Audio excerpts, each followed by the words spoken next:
জুমার নামাজের পর এই আমলটি 5 বার করুন। 2 লক্ষ টাকা সকালের মধ্যে পাবেন। অভাব দূর হয়ে যাবে। 5 জনে ফল পেয়েছে। প্রিয় দর্শক, এরকম একটি আমল আছে, যে আমলটি যদি আপনারা জুমার নামাজের পরে 5 বার করেন বা দিনের যে কোনো সময়ে যদি এই আমলটি বেশি বেশি করেন, তাহলে আল্লাহ তাআলা আপনাকে এত কিছু দিবে, এত কিছু দান করবে, যেটা আপনি কখনো কল্পনাও করতে পারেন না। আপনি যদি নেক দিলে শুধুমাত্র এই আমলটি চালিয়ে যেতে পারেন, তাহলে আল্লাহ তাআলা আপনাকে অবশ্যই পুরস্কৃত করবে। আপনি টাকা পয়সার মালিক হয়ে যাবেন। আপনার টাকার অভাব রয়েছে, আপনার টাকার অভাব দূর হয়ে যাবে। আল্লাহ তাআলা আপনাকে দিবে। আমি আল্লাহর কসম করে বলছি, আপনি যদি এই আমলটি চালিয়ে যেতে পারেন। শুধুমাত্র জুমার নামাজের পরে 5 বার আপনাকে এই আমলটি করতে হবে। যেহেতু আজ শুক্রবার, আজ শুক্রবার অনেক ফজিলতপূর্ণ একটি দিন। শুক্রবার হচ্ছে মুমিনদের জন্য হজের দিন। তো এই দিনটাতে আপনি যদি এই আমলটি করেন, তাহলে ইনশাল্লাহ আপনার অভাব দূর হয়ে যাবে, আপনি ফল পাবেন। অনেকেই ফল পেয়েছে, আমাদের কাছে এসেছে এরকম একটি পরীক্ষিত আমল, যে পরীক্ষিত আমলটি আজকে আপনাদের মাঝে শেয়ার করব। পরীক্ষিত বলে আপনাদের কাছে শেয়ার করছি। তো চলুন জেনে নেওয়া যাক।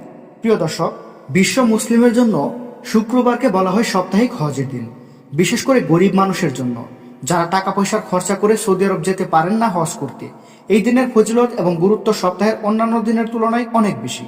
শুক্রবারে বেশিরভাগ মুসল্লি শুধু জুমার নামাজটাই আদায় করেন, কিন্তু এদিনের আরো কিছু গুরুত্বপূর্ণ আমল রয়েছে। হাদিসের ভাষায় এসব আমলও সর্বোত্তম ইবাদত। কুরআন সুন্নাহে যেভাবে দিনটি অতিবাহিত ও আমলগুলো পালন করার দিক নির্দেশনা এসেছে, সেভাবে যথাযথভাবে ইবাদতগুলো আদায় করা জরুরি। তো এই দিনের আমলটি হচ্ছে বেশি বেশি দরুদ পড়া। জুমার দিনে বেশি বেশি দরুদ পড়লে আল্লাহ তাআলা আপনার রিজিকের ব্যবস্থা করে দিবেন এবং আপনাকে সম্পদ দান করবেন। আল্লাহর প্রতি দরুদ পাঠ করলে আল্লাহ তাআলা খুশি হয়।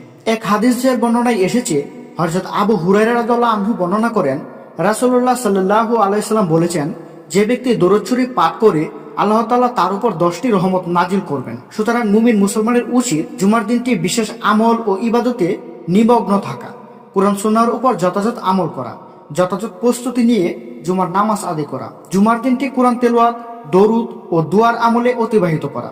এগুলো যদি আপনি করতে পারেন, তাহলে আল্লাহ তাআলা আপনার রিজিকের সমস্যা থাকলে রিজিকের সমস্যা দূর করে দিবে, আপনার টাকা পয়সার অভাব থাকলে টাকা পয়সার অভাবও দূর করে দিবে। তো আল্লাহ তাআলা সবাইকে জুমার দিনে এই আমলগুলো করার তৌফিক দান করুক। বেশি বেশি আমলগুলো আপনি যত বেশি বেশি করতে পারবেন, আল্লাহ তাআলা আপনার প্রতি তত বেশি খুশি হবে এবং আপনাকে তত বেশি সম্পদ দান করবে, তত বেশি আপনাকে দান করবে আল্লাহ তাআলা। তো সবাইকে এই আমলটি করার তৌফিক দান করুক। আজকের ভিডিওটি এখানেই শেষ করতে হচ্ছে। ভিডিওটি ভালো লাগলে অবশ্যই একটি লাইক করবেন, আমাদের চ্যানেলে নতুন হয়ে থাকলে সাবস্ক্রাইব করবেন। আসসালামু আলাইকুম। আল্লাহ।